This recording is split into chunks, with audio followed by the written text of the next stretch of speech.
aqui no nosso perfil. Estou adicionando aqui o Dr. Marcelo Amaral vai participar conosco, vai falar sobre esse tema do Tribunal do Júri. E qual que é a ideia, né? Enquanto o Dr. Marcelo não chega, qual que é a ideia que moveu essa live aqui? Né? Existem muitas nulidades que podem ser arguídas no Tribunal do Júri, né? Isso é sabido. Mas agora, quais são realmente as nulidades que têm tido uma resposta, um resultado, um efeito realmente efetivo no Superior Tribunal de Justiça, no Supremo Tribunal Federal? Onde é que nós conseguimos encontrar essa mensuração, né? Essa expectativa? Então, com base nisso, eu fiz uma pesquisa sobre o tema. O Dr. Marcelo, acho que agora ele vai entrar, só um minuto.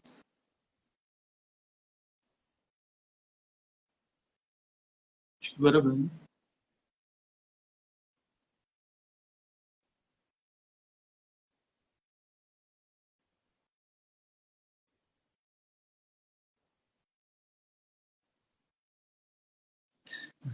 Toda semana é isso, né?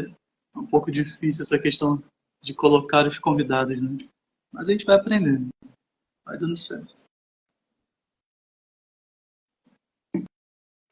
Está colocando aqui uma solicitação. Estou só tentando adicionar.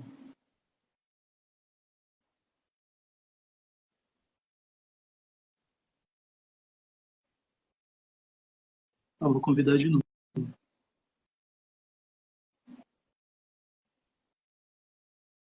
Acho que agora... Opa, doutor. Tudo bem? E aí, Hamilton, tudo bem, querido, contigo? Perfeito, boa noite. Tirado essas falhas iniciais aí para a inserção. Mas é normal, toda semana tem aqui essa dificuldade. É mais difícil quando são dois convidados, né? Tem que colocar duas pessoas, aí é que é mais difícil mesmo. Às vezes consigo com uma, mas com outra não dá. Doutor, seja bem-vindo. Eu já estava começando a apresentar aqui, né? Falando sobre esse tema. Né? Primeiro eu queria agradecer, né, todo mundo que estiver presenciando aqui a nossa live. Essa live aqui ela vai ficar gravada, né? Sempre tem alguns colegas que vêm conversar comigo e falar, nesse horário eu não consigo participar, mas eu queria muito ver esse tema. Então, eu vou deixar a live gravada para quem quiser depois também consultar, né? Isso aqui já fica também como um registro dessa verdadeira pesquisa, né, que nós estamos realizando aqui hoje. O Dr. Marcelo Amaral é presidente do IPDD, no Instituto Paraense de Direito de Defesa, é uma autoridade quando a gente fala de Tribunal do Júri aqui no nosso estado. E, inclusive, o senhor deu aula ali no nosso curso do Tribunal do Júri, não foi, doutor? E foi justamente sobre nulidade, né? Nulidade do Tribunal do Júri. É um curso extremamente completo, o melhor curso, com certeza, que deve ter, ouso dizer, no nosso país, porque ele não fica preso só na questão técnica, né, de um tribunal do júri, mas ele vai além disso. Ele fala de oratória, ele fala da saúde mental, né, da mentalidade que você tem que ter, né, quando você for fazer um júri, da preparação, de todas as formas possíveis, né, em diferentes aspectos. Então, é um curso realmente muito completo e, desde já deixo a minha indicação aqui, né, Tribunal do Júri. A Angelita está aqui dentre o público, né, uma colega que a gente fez também aqui o curso do Tribunal do Júri, do IPDD. Então, doutor, muito obrigado mais uma vez. Se eu quiser complementar aqui a apresentação, falar alguma coisa, fica à vontade. Obrigado, Hamilton. Obrigado pela apresentação. Boa noite aos que nos acompanham, em especial a doutora Angelita, doutor Gustavo Melo, que estão aqui conosco, comentando no chat. Para a gente é uma honra poder contribuir com uma discussão de um tema extremamente importante, que seriam as principais nulidades ou as causas de anulação do Tribunal do Júri. Nós, no IPDD, inclusive o Instituto Paraense de Direito de Defesa que eu presido, nós temos o cuidado de buscar sempre qualificar o jovem advogado para fins de atuação com excelência no Tribunal do Júri. E nós bem sabemos a importância da instituição do Tribunal do Júri e, especialmente, a necessidade que se tem de atuar com excelência quando, por exemplo, no júri você tem uma prisão em primeira instância, uma prisão automática em caso de condenação. Então, não há espaço no tribunal do júri para aventureiros, não há espaço no tribunal do júri para pessoas que não se preparam, que não se qualificam, e quanto mais o tempo passa, mais se afunila, né, as regras, os procedimentos, a necessidade de se demonstrar prejuízo para reconhecer nulidades que outrora eram absolutas. E isso exige do advogado e do tribuno realmente uma qualificação técnica, um preparo emocional para saber lidar com as nuances, sabendo que no júri a tensão, a ansiedade, elas estão lá no alto, a adrenalina está lá no alto. Então, isso tende, de certa forma, a comprometer o nosso psicológico, o nosso físico, mas ainda assim a nossa preparação precisa realmente ser efetiva para garantir uma defesa eficiente de qualidade aos nossos clientes. Com certeza. Doutor, o que me moveu mesmo a pensar esse tema é algo para ajudar até aqui no escritório, né? Eu faço parte do Sá Souza, Sim. trabalho com o Dr. Lucas Sano. E qual que seria a preocupação que o advogado tem que ter quando vai fazer um júri, já pensando talvez em ventilar uma possível nulidade, né? Porque assim, muita coisa pode ser nulidade, mas será que tudo dá certo, né? Porque hoje nós vivemos, o senhor sabe bem, uma relativização muito grande de nulidades.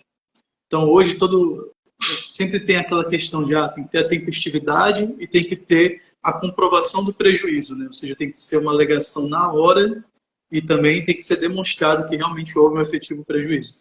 Os tribunais brasileiros, né, eles têm tido uma resistência muito grande para acolher nulidades. Então, a pergunta que está por trás desse tema é justamente essa: quais são as nulidades que realmente têm tido sucesso ali no tribunal, aqui no Tribunal Paraense, no STJ, no STF, e o que o advogado ele tem que estar atento na hora que ele for fazer o júri para essa questão das nulidades, né? Eu fiz um levantamento aqui, isso aqui é uma pesquisa mesmo, acho que isso que a gente podia até, de repente, transformar num artigo científico, se fosse o caso, né? Porque eu fiz um levantamento da jurisprudência do Tribunal de Justiça aqui do Pará, do STJ e do STF. E o que eu de todas as decisões que eu coletei, eu até fiz aqui uma estatística, né? Separando por tema. E, por incrível que pareça, o maior percentual de nulidades que são acolhidas são relativas à questão do cerceamento de defesa. Entende? Entendi. A outra questão, aí já é algo que é desfavorável ao advogado, que é a tese da legítima defesa da honra, né? Então, o Supremo Tribunal Federal trouxe essa questão, então também aparece aqui 12%, 52% cerceamento de defesa, 8% decisão de pronúncia. E aí algo interessante, porque tem alguns precedentes do STJ que, por mais que já tenha passado a fase de pronúncia, já tenha passado também o julgamento no tribunal do júri, eles anulam tanto o júri quanto a sentença de pronúncia, anulam tudo, porque eles entendem que o réu sequer deveria ter ido para o júri, né? E 28% a questão dos quesitos. Tem muito precedente do STJ, do Tribunal de Justiça do Pará, nesse sentido, em relação aos quesitos que são formulados para os jurados, né? Porque eles falam que se for um quesito muito complexo, se for um quesito composto, que ele junta várias perguntas em uma, isso comprometendo também a clareza, a capacidade de entendimento do jurado, tudo isso é considerado uma nulidade absoluta. E aí, na questão do quesito, é até interessante, porque eles entendem que não tem aquela questão da preclusão. Então, se não for arguido a questão da nulidade, arguida a questão da nulidade do quesito, da quesitação, isso pode ser depois ventilado numa apelação, porque é considerado uma questão de ordem pública. Tem até uma súmula do Supremo Tribunal Federal que eu separei aqui, para depois a gente ler juntos. Isso aqui é só um apanhado geral.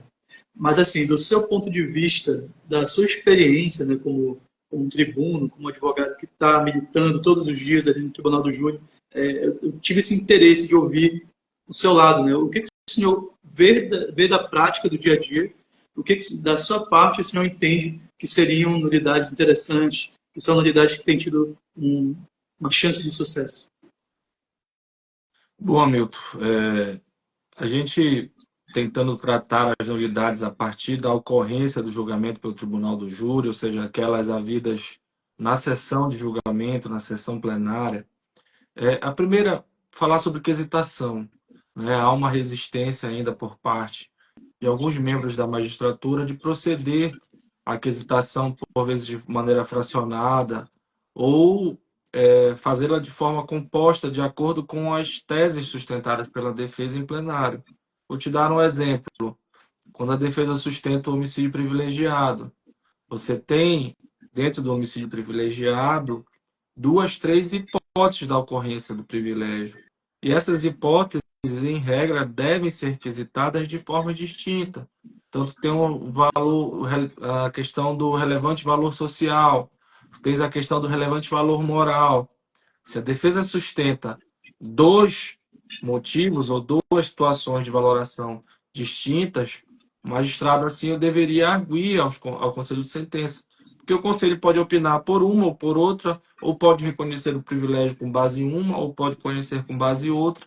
E, em regra, como no tribunal do júri nós temos a plenitude de defesa, a quesitação ela deve ser de forma mais adequada, ou que seja mais benéfica a quem está sendo julgado.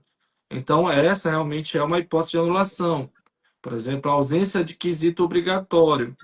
Então, inclusive, essa matéria ela já é a súmula do Supremo Tribunal sobre isso, que é o que tu mencionou, de que a falta de quesitação obrigatória é a hipótese de anulação do tribunal do júri. Por exemplo, há situações que, de certa forma, não foram quesitadas. Então, o juiz vai reconhecer uma qualificadora sem quesitá-la, ou vai reconhecer o motivo exposto na qualificadora sem que ele tenha sido sustentado em plenário e sem que haja a descrição dessa motivação na sentença de pronúncia. Então, há uma série de detalhes que precisam ser melhores observados e que devem sim ser impugnados pelos advogados quando da leitura da quesitação e do questionamento à parte. Então, assim, realmente há precedentes de que a ausência de quesitação de quesito obrigatório, ainda que não tenha sido impugnada no momento oportuno, e em regra tenha ocorrido a preclusão, nós, até por um excesso de cuidado, devemos sim impugná-los, ou seja, no momento em que o juiz Com fornece às preconceito. partes a leitura dos quesitos, ele faz a leitura e questiona se há alguma impugnação, é importante que a defesa faça, ou seja, nós temos precedentes que indicam a dispensabilidade dessa impugnação no momento próprio, mas também nós temos precedentes que indicam a preclusão por ausência de impugnação no momento específico. Então, eu penso que a defesa ela não deve correr risco, né, Sim. de efetivamente não ter a sua matéria enfrentada pela matéria de preclusão. Tá? Então, é importante que se observe. Vou dar um exemplo, eu até conversava isso hoje com um colega durante o almoço, que era o doutor Gustavo. Há júris em que você sustenta teses absolutórias e teses desclassificatórias. Então, eu sustentei a legítima defesa e sustentei como tese subsidiária a desclassificação do crime de lesão corporal de homicídio para lesão corporal seguida de morte. Ponto. A tese principal é a tese absolutória. Então, se a tese principal é absolutória, a jurisprudência indica que o quesito genérico e obrigatório deve ser o primeiro a ser quesitado. Então, nós teríamos o quesito da materialidade, o quesito da autoria, o quesito genérico e obrigatório, onde estaria incluída a tese absolutória, e, em quarto quesito, o quesito de desclassificação. Mas o magistrado, não tendo essa leitura, às vezes quer desclassificar ou quer impor a votação, a quesitação do quesito desclassificatório logo após o quesito da autoria, que está errado. Essa hipótese ela só seria permitida se a tese desclassificatória for a principal tese. Ou seja, eu não tenho tese absolutória, eu não tenho uma tese que efetivamente retire a culpabilidade ou a ilicitude do crime. Então, nestas hipóteses, a desclassificação deveriam ser quesitadas antes do quesito genérico obrigatório. Não sendo esta a hipótese, o quesito genérico deve vir primeiro, como terceiro quesito. E isso seria uma hipótese de anulação do júri. Mas, como eu disse, penso ser importante que a defesa realmente, imediatamente após a leitura do quesito, faça essa impugnação e peça ao juiz a correção. E nós bem sabemos que é o juiz que preside o ato, então ele pode acatar o requerimento da defesa e inverter as ordens dos quesitos, ou ele pode rejeitar o requerimento da defesa, manter a ordem dos quesitos, mas é necessário que se registre ata a impugnação feita pela defesa, ainda que o júri seja gravado, os debates sejam gravados. Eu penso que seria importante o registro em ata desta impugnação. Sim. O senhor estava falando aí, eu recordei de um HC que eu vi aqui na CTJ, que eles discutem esse ponto da ordem dos quesitos. Né? Eu vou até pedir licença aqui para ler, é do ministro Sebastião Reis Júnior, o HC 528-840. E o que ele diz é que o quesito de desclassificação... O que aconteceu nesse caso aqui? A tese principal, ela era desclassificação, né? Então, só que o juiz ele fez primeiro a absolvição. Então foi o contrário, né? Geralmente, como o senhor disse, né? A tese principal é a absolvição, né? Eles querem inverter, né? A ordem dos quesitos. Só que o que o Ministério Público entrou com um recurso de apelação falando que isso que havia sido uma nulidade, porque como a tese de desclassificação era principal, então ela teria que ser primeiro. E aí o tribunal reformou isso, né? Anulou o júri, e aí entraram com um HC pedindo para manter a absolvição.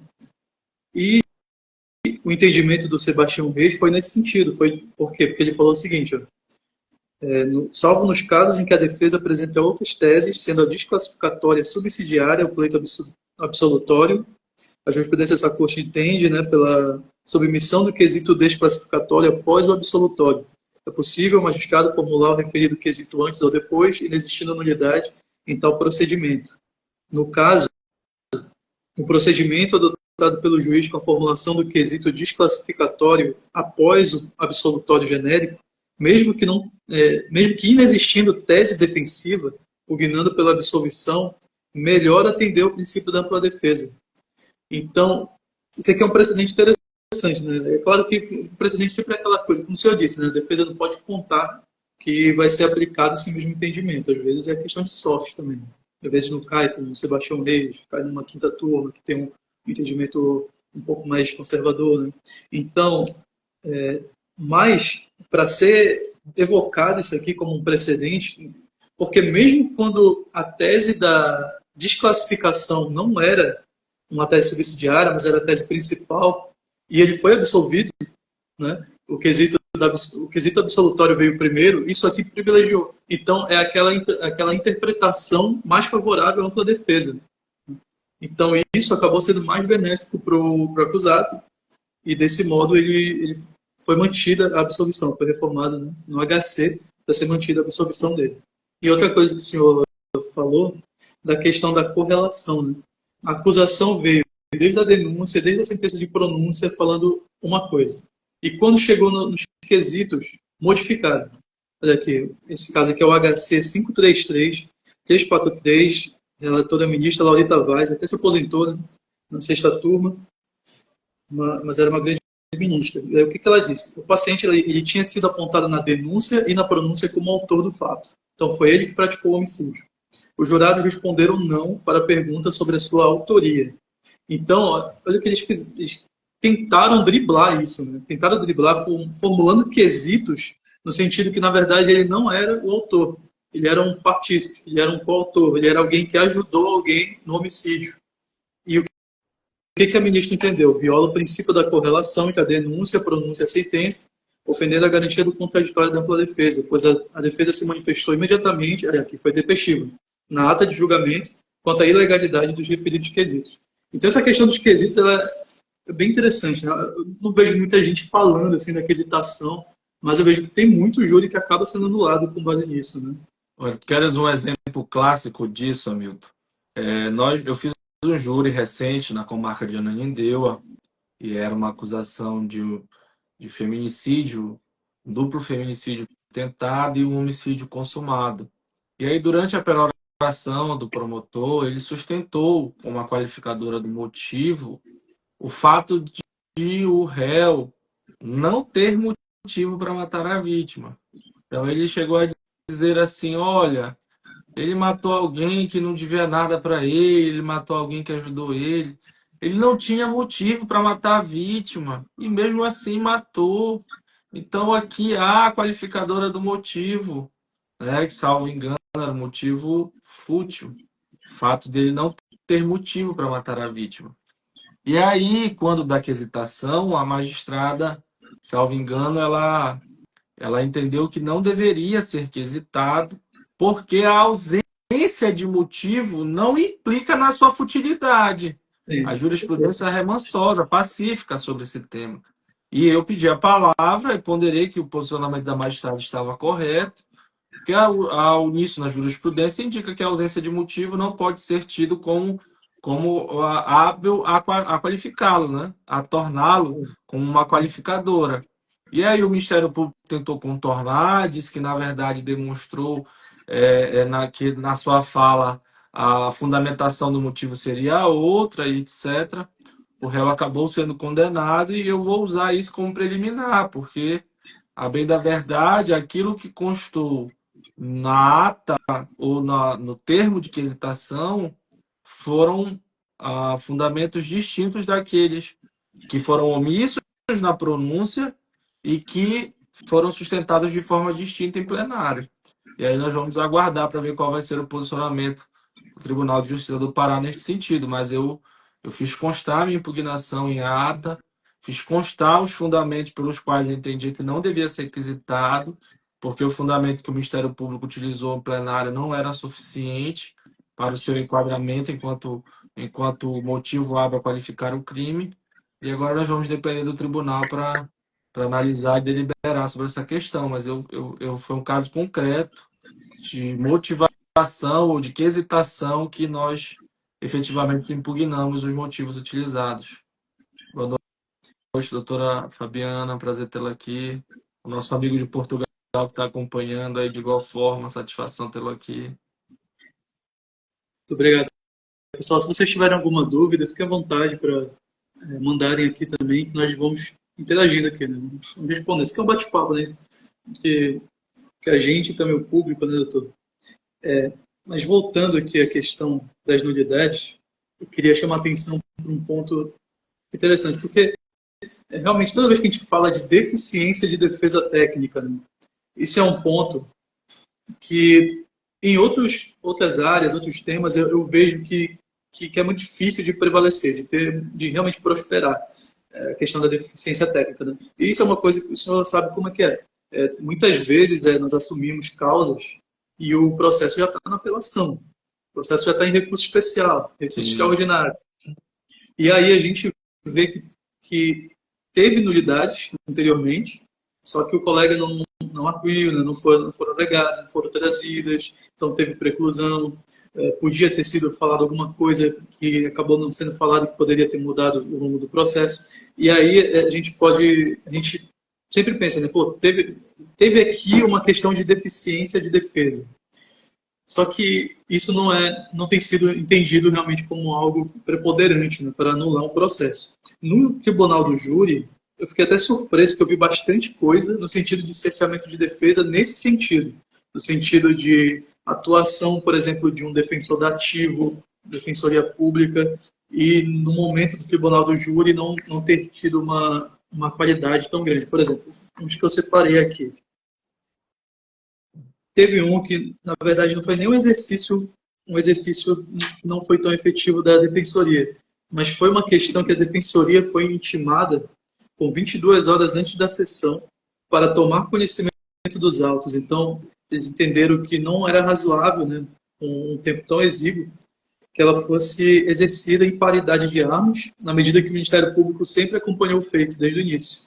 Então, eles entenderam isso como uma demonstração de prejuízo, principalmente porque o réu foi condenado a 12 anos de reclusão e não foi oportunizado ao paciente, defensor público natural, e nem tempo hábil para a defesa técnica realizar uma defesa diligente. E a questão do tempo hábil, isso é um direito que ele está, na verdade, plasmado nos diplomas internacionais. Né? Por exemplo, o artigo 14, item 3, a linha B do Pacto Internacional sobre Direitos Civis e Políticos, ele fala que a pessoa acusada tem direito em plena, igualmente, a garantia de dispor do tempo e meios necessários à preparação da defesa. O artigo 8, item 2, a linha C do Pacto de São José da Costa Rica, ele diz que toda pessoa tem direito, em plena igualdade, à garantia mínima de concessão do tempo e meio adequado para a preparação da defesa. E o próprio STF já reconheceu na DPF 395 que o direito de um tempo para a preparação da defesa também tem que ser garantido, sob pena de nulidade, né? E aqui esse julgado é do Gilson Dipp, mas tem também o da ministra Daniela Teixeira, que ela anulou o júri justamente por essa questão, que foi dado também um tempo muito curto para analisar um processo gigantesco, então isso prejudicou a defesa. O senhor já viu alguma coisa assim, doutor? Olha, na prática isso não é incomum. Por vezes, com um argumento de celeridade processual ou de não querer adiar um feito em razão das intimações e das despesas inerentes à realização de um julgamento, acabam se atropelando as garantias processuais e as garantias constitucionais dos acusados, e aí nomeia-se, e aí eu vou além da questão de tempo.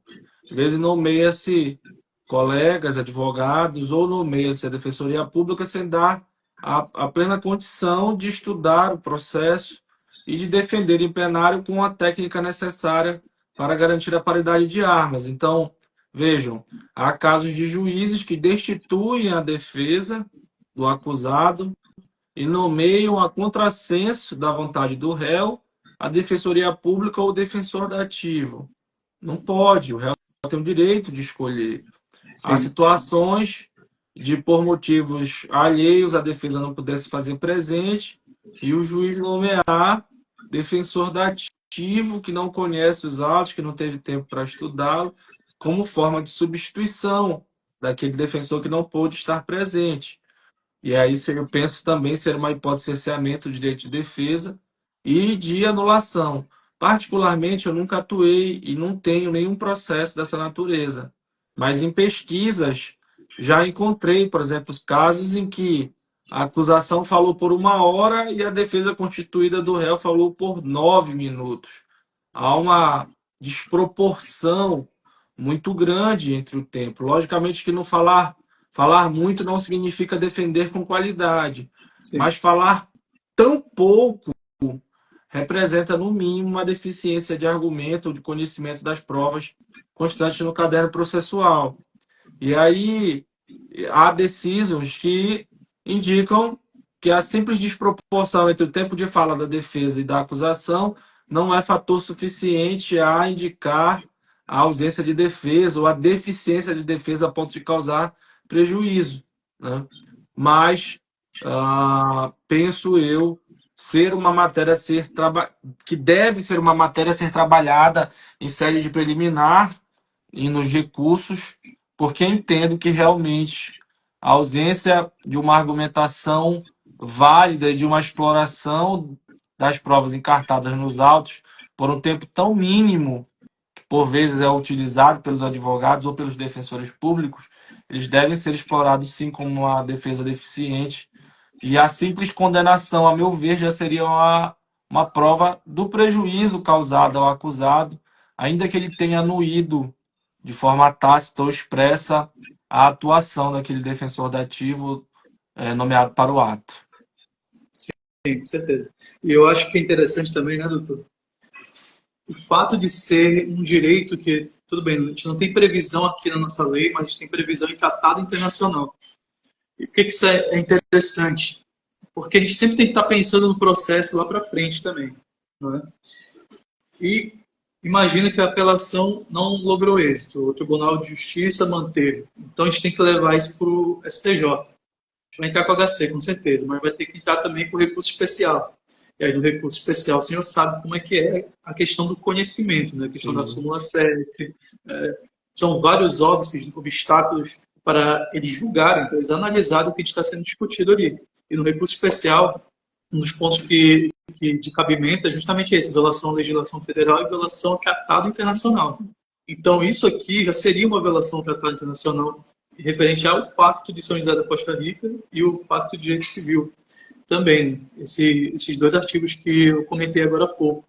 E isso é muito importante. Sempre tem que estar com essa questão da violação, mas é muito difícil. Eu até separei aqui um julgado, até falava assim, ó, gravo em recurso especial, número 1803, 562, é o ministro Ribeiro Dantas, ou seja, foi na quinta turma, e isso aqui foi algo tão fora da curva, isso aqui foi que nem aquele gol que o Botafogo fez, sabe, no Paris Saint-Germain. O PSG hoje, inclusive, goleou Real Madrid. Né?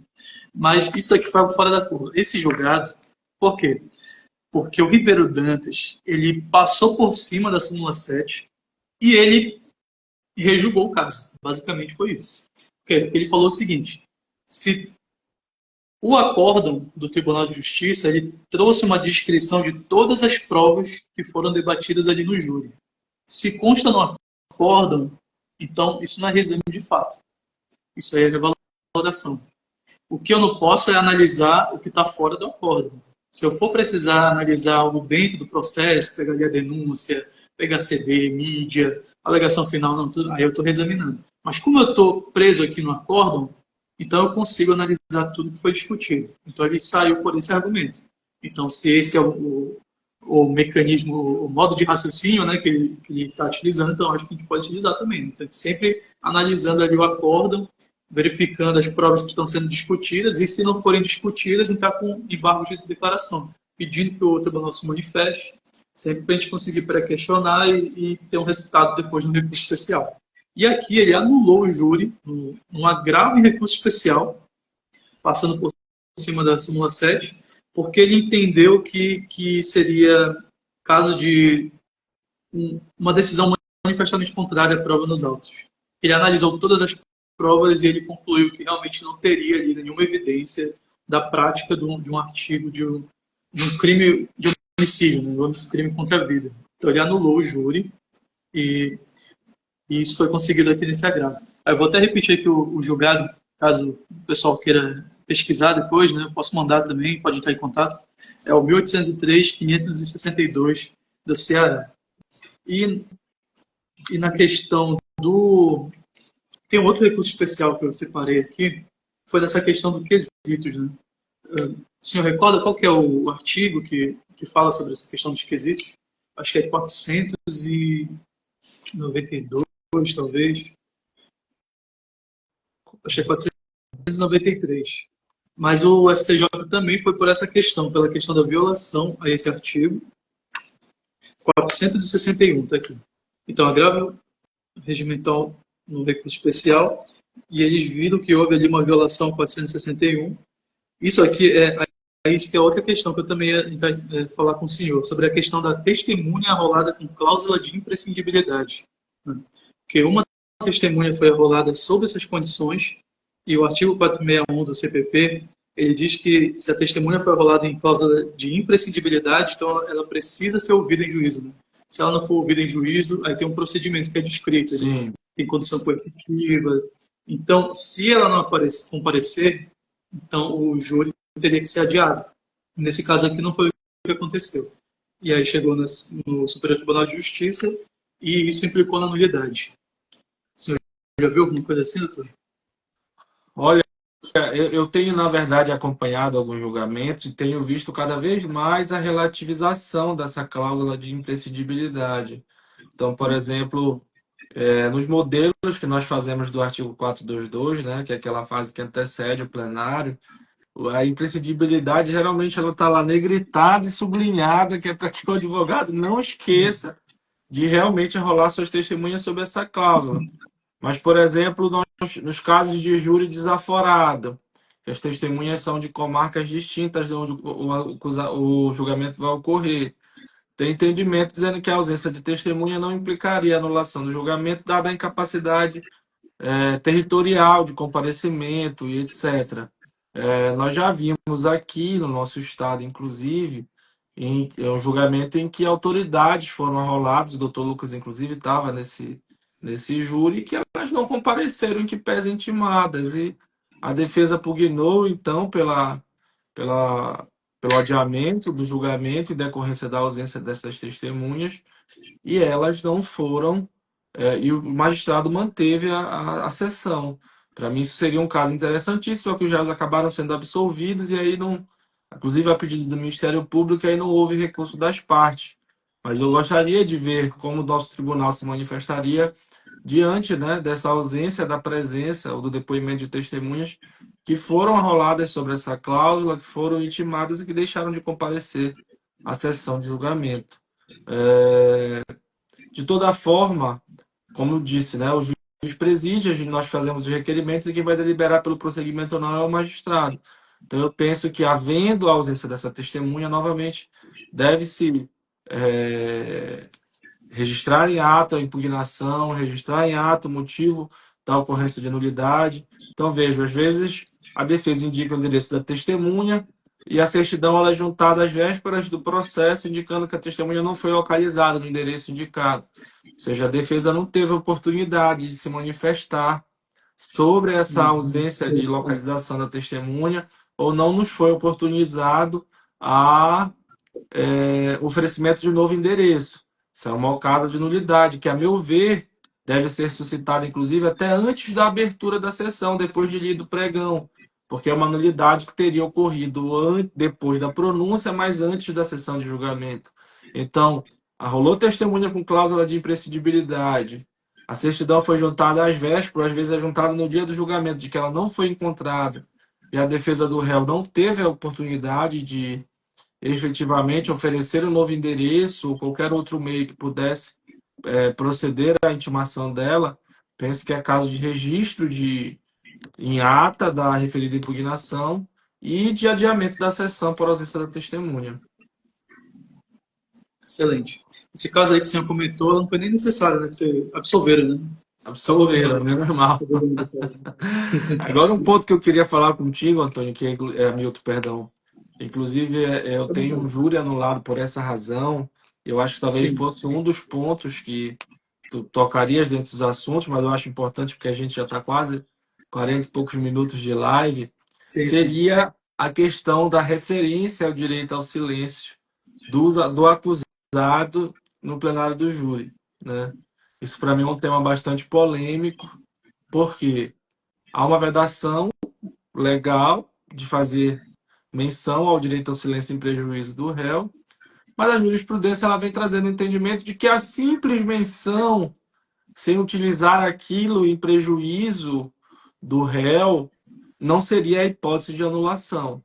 Então, o simples fato do membro do Ministério Público mencionar o réu, ao ser interrogado, optou por ficar em silêncio.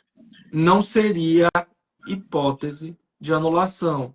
A hipótese de nulidade ocorreria tão somente se houvesse a menção ao silêncio com um argumento de autoridade ou com um argumento em prejuízo ao réu.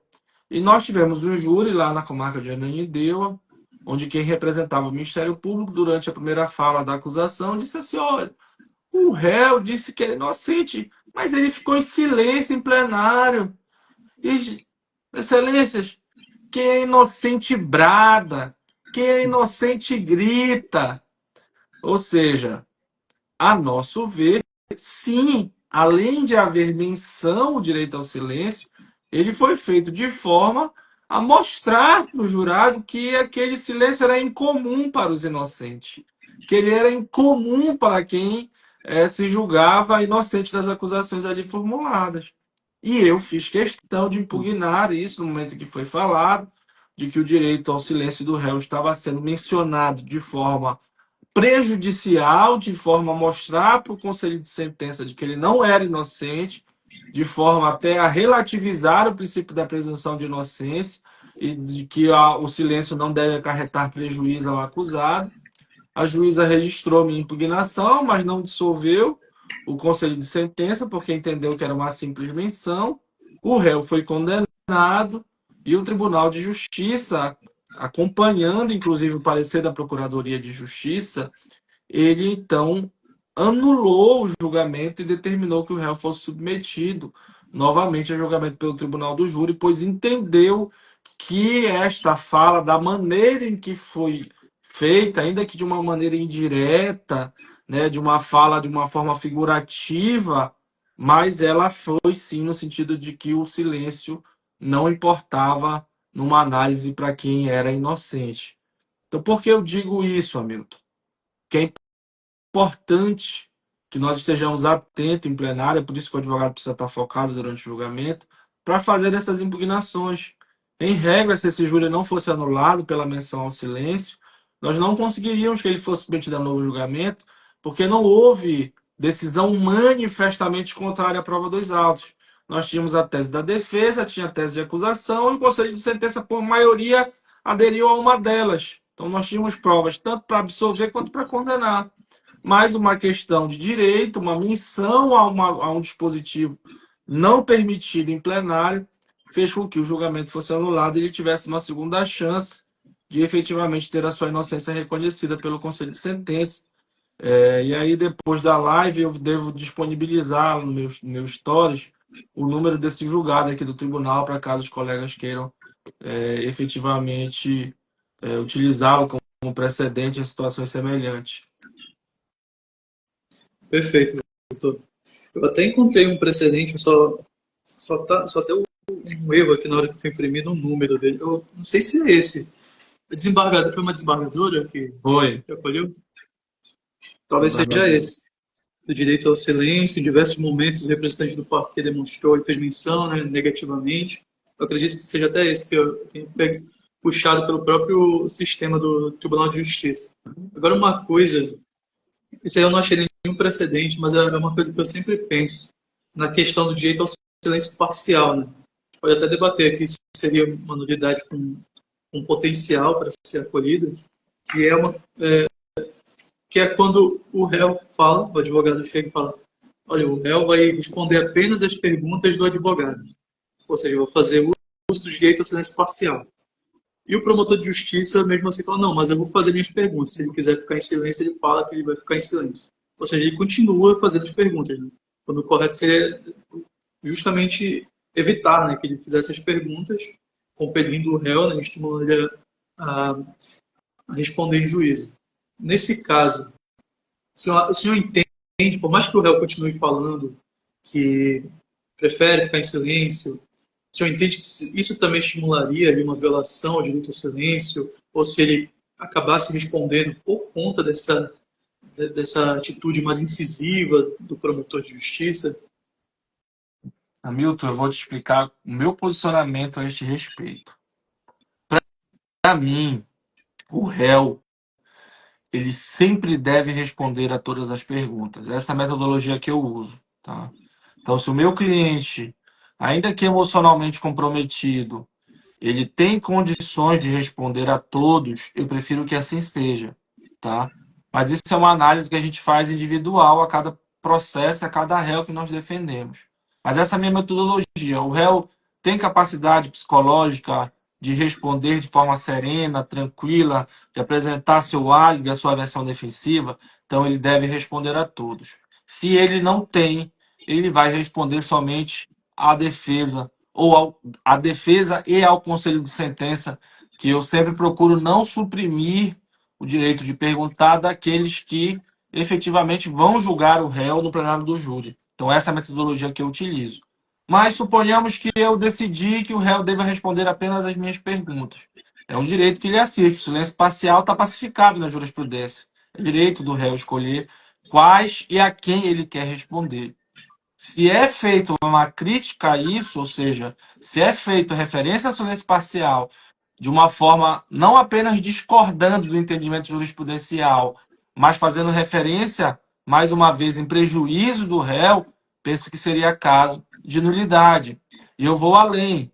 Por exemplo, hoje os magistrados que seguem a jurisprudência do STJ quanto ao silêncio parcial, quando o réu diz que vai responder apenas a perguntas da defesa, o magistrado já passa imediatamente a pergunta para a defesa. Ele nem Sim. abre perguntas ao MP ou assistente de acusação, caso exista. Por quê? Porque, inclusive, há na lei de abuso de autoridade um dispositivo legal que criminaliza a conduta daquela autoridade que insiste em perguntar para o réu que já disse que ficaria em silêncio. Então, por mais que se exija dolo de prejudicar o investigado ou o réu nessa insistência em perguntar, fato é que há uma conduta descrita como típica para uma situação dessa natureza.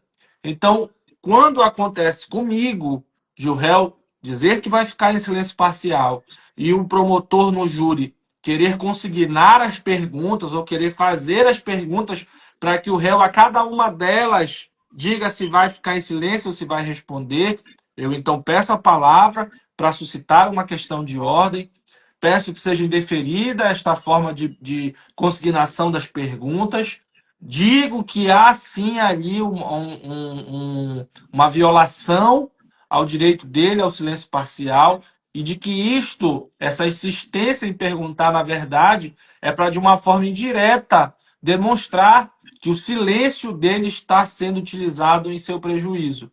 Então, particularmente, a minha experiência, a postura que eu adoto em situações dessa natureza é exatamente essa que acabo de explicar. Excelente. Perfeito. Concordo totalmente com o senhor. Doutor, agora, só para a gente já ir rumo ao final, né? Sim.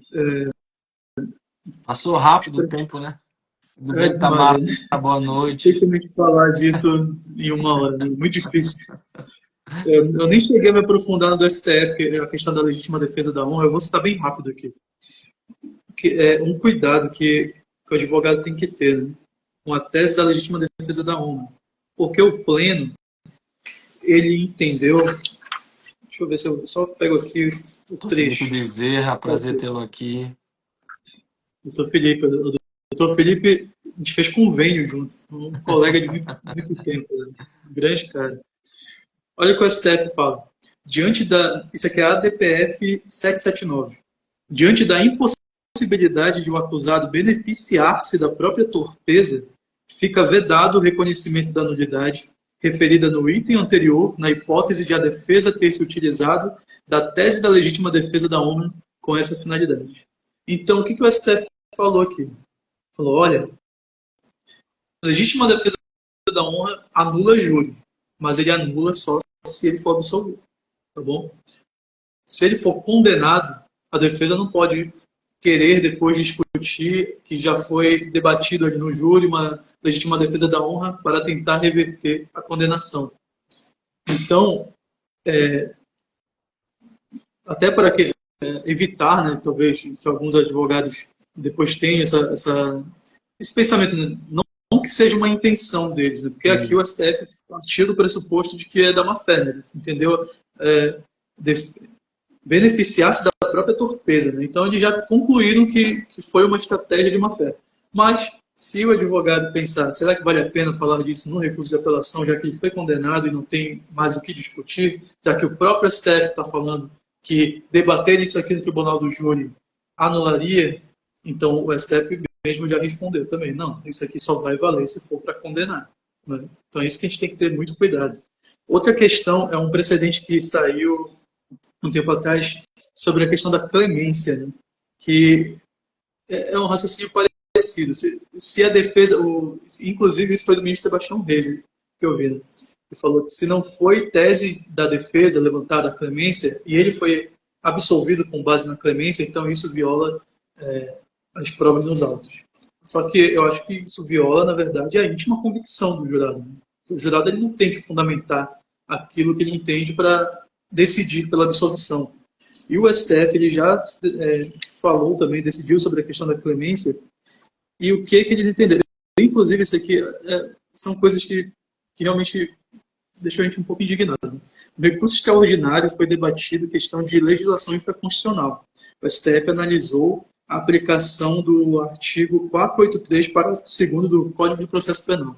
Isso aqui, se fosse um recurso movido pela defesa, jamais teria sido sequer conhecido.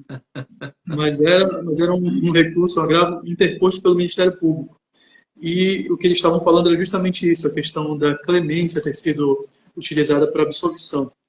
E o STF decidiu o seguinte, o plenário do STF conferiu, aí como eles driblam isso, né, eles falam, conferiu interpretação conforme a Constituição ao artigo 483, parágrafo 2º do Código de Processo Penal.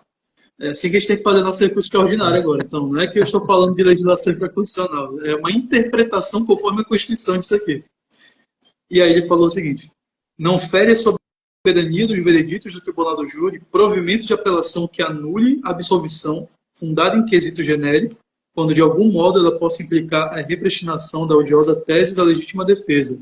A plenitude da defesa dos julgamentos realizados perante o tribunal do júri não admite essa tese, né? E no final eles concluíram que